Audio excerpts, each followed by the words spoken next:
Здравейте, приятели! Аз съм Айханин Фая. Всъщност, не съм Айханин Фая. Така е по-добре, вече съм Айханин Фая. Здравейте, приятели! Някои от вас, приятели, знае ли как са живели в Древен Египет? Какво са яли, какво са пили, как са живели? Какъв живот са имали? В този видеоклип ще разберете защо мъжете и жените в Древен Египет са ги разграничавали и защо жените не са можели да заемат тези позиции, които заемат мъжете. Също така ще разберете за древноегипетски лекарства, които са помагали на милиони хора в Древен Египет. Както знаете, приятели, моята цел е в близките месеци да постигна 100 000 абонати в YouTube. Бих се радвал да ми помогнете с един лайк, един коментар и абониране с камбанка за моят YouTube канал. По този начин помагате на мен и на моят канал да расте и да се развива. Сега ви желая приятно гледане, приятели!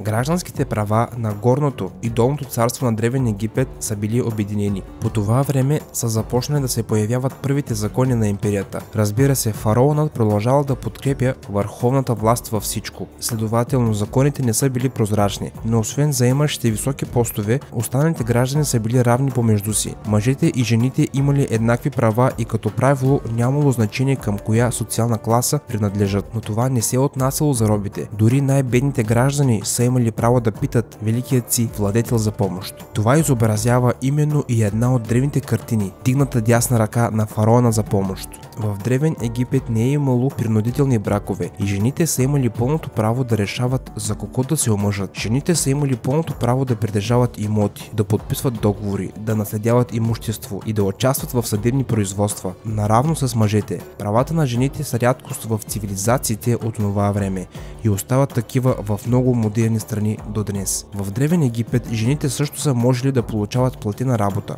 и да заемат влиятелни постове в обществото.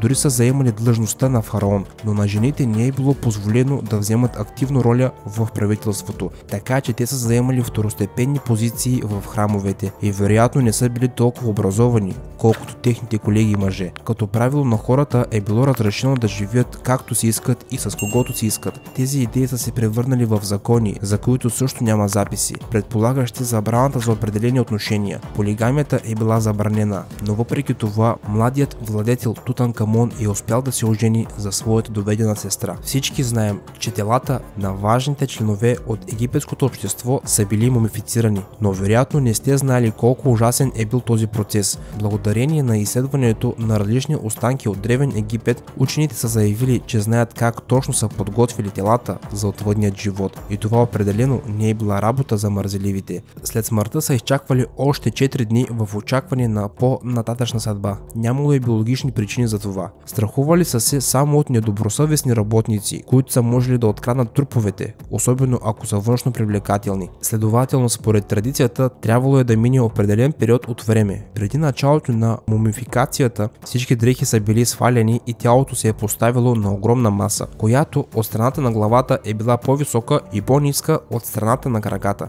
Първо е трябвало да се измие тялото. Голямо количество вода и сапун са били използвани за отстраняване на цялата мръсотия и подготовка на кожата. След това се е пробивала дупка между носа и черепа, за да извадят цялото мозъчно вещество, тъй като египтяните вярвали, че след смъртта на човек мозъкът се явява ненужен орган, така че просто са го изхвърляли. Но те са обръщали голямо внимание на други органи – стомаха, черния дроб, белите дробове, червата. Поставили са ги в обикновена течност в специални буркани.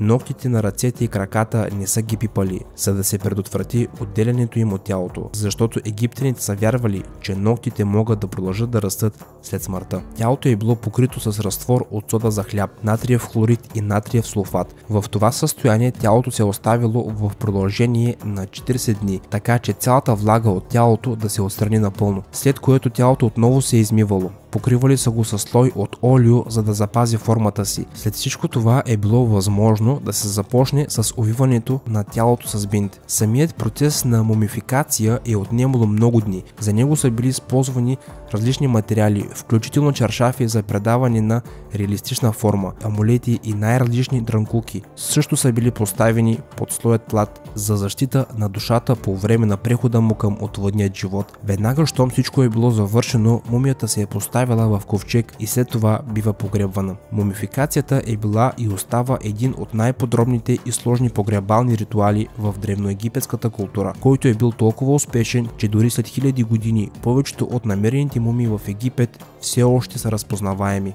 Египтяните са разработили доста лекарства и методи за лечение в сравнение с други цивилизации от това време. Един от видовете отвари според тяхното мнение би могло да излекува повечето болести. Скорошно проучване, изследващо останки от гробниците и други археологически обекти, подкрепя теорията, че лаксативите са били често срещани в цялото египетско общество. Те са били направени от различни съставки като смокини, трици, форми, рициново масло и растение наречено колоцинт. Например, ако хората са страдали от подуване на корема или лошо храносмилане, им се е давало вряща течност, съдържаща гъша мазнина и мляко. Процедурата е била трудна и опияняваща и най-вероятно е довеждало до многочасови срещи с столетната. Египтяните вярвали, че болестта има и духовен компонент. В тяхното разбиране, човешкото тяло се нуждае от ритуали и заклинания. В редица текстове са открити детайли и заклинания, които са били използвани за защита от духове и лечения. И е напълно възможно вярата в ефективността на подобни методи